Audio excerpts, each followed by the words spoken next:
So you've referred a couple times to the connection between what we eat and cancer rates. Can you be a lot more precise absolutely, about absolutely, that? yeah. So the data is really If you clear. want to scare people into eating better, cancer is a good way to do it. Well, cancer is on the rise, and we've gotten. Just can't get over that. I thought we were going to defeat it with our war on cancer. Yeah, well, that was Nixon. He wanted to, but the problem is we're barking up the wrong tree. And if you look, there's a real clear data on two drivers of cancer. One is food, and particularly sugar and starch. And two is environmental toxins. It's carcinogens, which are ubiquitous. We're exposed to toxins everywhere, and we can reduce those. But the food part is really interesting because when you look at the growth of cancer cells, they feed on sugar. There's a whole metabolic theory of cancer where if you use a ketogenic diet, and this is work being done at Columbia and by Sid Mukherjee and others, ketogenic diets as a treatment for cancer to actually shut down the cancer cells because they can only feed on sugar. We are like a hybrid engine. We can go electric or we can go gas. We can go carbs. We can go fat. Cancer only goes sugar. So you start the sugar and you kill the cancer. So the amount of sugar and flour eating is about 152 pounds of sugar per person per year and 133 pounds of flour. That's a lot. That's almost 3/4 of a pound a day of sugar and flour for every American. And what that does is it fuels the cancer cells. And so pancreatic cancer, colon cancer, breast cancer, uterine cancer, prostate cancer, even some lung cancers, and the data is documented, go up with insulin resistance, go up with obesity, and go up with diabetes and metabolic dysfunction. 93% of Americans, Tucker, are metabolically broken. This is extraordinary from the American Journal of Cardiology. And what this means is that we're somewhere on the degree of what I call diabesity. Diabesity is pre-diabetes to type 2 diabetes. And we cut off at pre-diabetes, but that's, 1 in 2 Americans has pre-diabetes or type 2 diabetes. That's bad enough. 38% of teenage boys. I mean, when I graduated medical school, there was no type 2 diabetes. There was no type 1 diabetes. It was juvenile diabetes, which is an autoimmune disease, or adult onset diabetes, which is a foodborne disease. And so now we've changed the names to protect the guilty. And so now we see kids. Really? Yeah, the names were changed to mask the cause of type 2. Because kids were getting it. So how do we call it juvenile diabetes if kids are getting type 2 diabetes as young as 2 or 3 years old? It's not their fault. They're being fed, soda. And I once was working in an urgent care in California in an underserved community, and this woman comes in with back pain. She's got a baby in her baby carriage, and he's drinking this brown liquid. And I'm like, what is this? 7 months old. I'm like, what is that? She says, Coca-Cola. I'm like, why are you giving your baby Coca-Cola? She said, he likes it. I mean, this is what's happening. And so we're turning our whole society into this metabolically broken society. And this is the driver of all the disease we're seeing. Cancer, heart disease, diabetes, dementia. They're calling Alzheimer's type 3 diabetes because of how it's connected to sugar and insulin resistance. And I co-founded a company called Function Health, which allows people to get insights into their own biology. And what we're finding, Tucker, is that 96% of the people we're testing have metabolic dysfunction. 96%. 96, yeah. So how do you get insight into your own biology? What does that mean? So basically, the healthcare system is broken. And I believe that, I could work for another 50 years, and maybe I'm wrong. Maybe with this new administration, we'll leapfrog and things will change, which I'm very hopeful for. But I created a company with a number of other co-founders called Function Health that allows you easy access to your own blood test.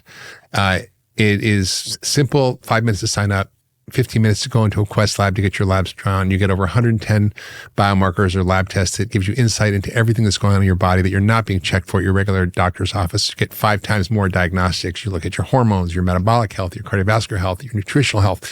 I mean, your immune health. We've seen 46% of Americans have some degree of autoimmunity, which is crazy. It's one of the biggest cost drivers, whether it's thyroid autoimmunity or other autoimmunity or pre-autoimmunity. We're seeing 67% have nutritional deficiencies. And these are the lab reference ranges that are Quest. These are not what I would think at optimal. So vitamin D, for example, should be over 50, 45, 50. The reference range is 30. But still, we've got a huge amount of people deficient at that level. And when you're under 30, your risk of getting sick and dying of COVID is 70% higher. If your vitamin D is over 50, your risk of death is 0 compared to looking at the Israelis. Can I ask you a dumb question? No dumb question. So a basic question. So you get blood, your company does this. Yeah. Maybe others do it, but you get a blood test. Yeah. You get all these markers, all these measurements of what's in your blood. How do you know what they mean? Well, that's a great question. So we really, used the technology to help us build a database of the most up-to-date scientific information informed by all the scientific literatures, and you have a clear description of what every biomarker means. So if your insulin or blood sugar or your cholesterol particles are abnormal or you have positive autoimmune antibodies, we tell you what it means, why it happens, what the root causes are, not necessarily just what traditional medicine thinks, but what the new science thinks around root causes. We give you all the self-care things you can do yourself to optimize your health. So you can upgrade your biology with the insights from scientific literature, from knowledge experts. We've brought in the top scientists and doctors to help inform the content. So it's like having 1,000 doctors in your pocket. Remember the iPod was 1,000 songs in your pocket? Yeah. This is 1,000 doctors in your pocket. And it gives you the ability to do self-care. And like I said, diabetes isn't cured in the doctor's office. It's cured in the kitchen. And that's really what most chronic diseases can be fixed. And I see this over and over. After doing it for 30 years, I've written almost 20 books. And what I see is when people follow the guidance without having to go to the healthcare system, they can correct these things and they can fix these things. Really? Yes. It's quite amazing, Tucker. And by these things, diabetes famously. Reversible, heart disease reversible, Alzheimer's. Now, Richard Isaacson has done amazing work showing how we can reverse Alzheimer's using aggressive lifestyle interventions. But what? Yes. This is incredible data. I just want to speak up as a non-doctor. We know for a fact that Alzheimer's is incurable. Nothing can make it better. Well, that's actually not true. So Christmas is coming and winter is coming. And that's the perfect combination for Cozy Earth. Cozy Earth is a company that makes exactly what it sounds like. Products that are close to the earth and that are quite cozy. And you should consider them this Christmas. They have the best sheets available. They're made out of bamboo, believe it or not. And it's hard to believe how great they are until you try them. We have, and they are great. They're a great fit for everybody in your shopping list. What sets them apart? Well, their fabrics are temperature regulating. That means they keep you cool and cozy or warm and cozy, depending on the temperature. And they have a 10-year warranty. So if anything goes wrong with your sheets, you get free ones. Go to cozyearth.com/Tucker. Use our promo code Tucker for up to 40% off. And if they ask, tell them the Tucker Carlson Show sent you. Everyone here uses those sheets and loves them.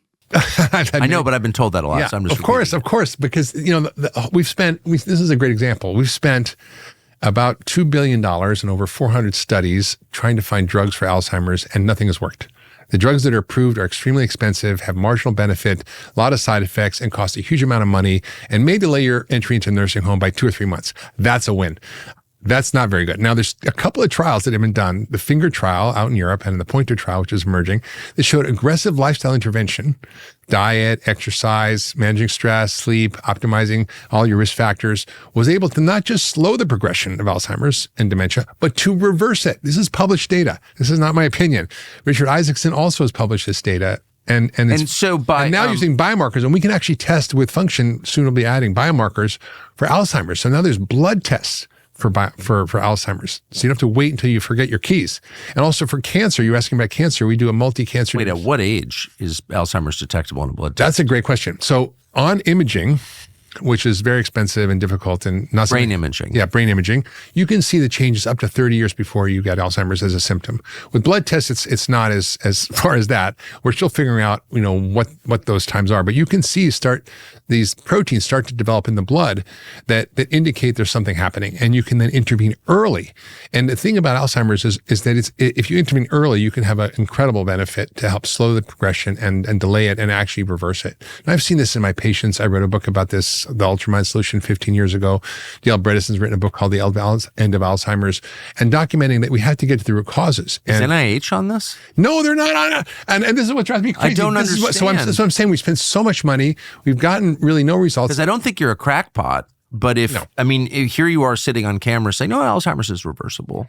Yeah. Like that. Talk about a headline. Yeah. Why isn't that in the New York Times? Good freaking question. No, I'm serious though. Good freaking question. So either you're crazy or they're dishonest. Yeah. I think it's a medical paradigm shift. Think is most doctors are in a world is flat world. They don't understand that the world is round. We've shifted a paradigm scientifically from a disease-based diagnostic system to understanding the body as an integrated ecosystem. And so the work of people like Leroy Hood from the Institute for Systems Biology, his Phenome Project, is mapping out how our understanding of disease is completely wrong. It's based on labeling people according to symptoms and where it is in their body, rather than on mechanisms and causes.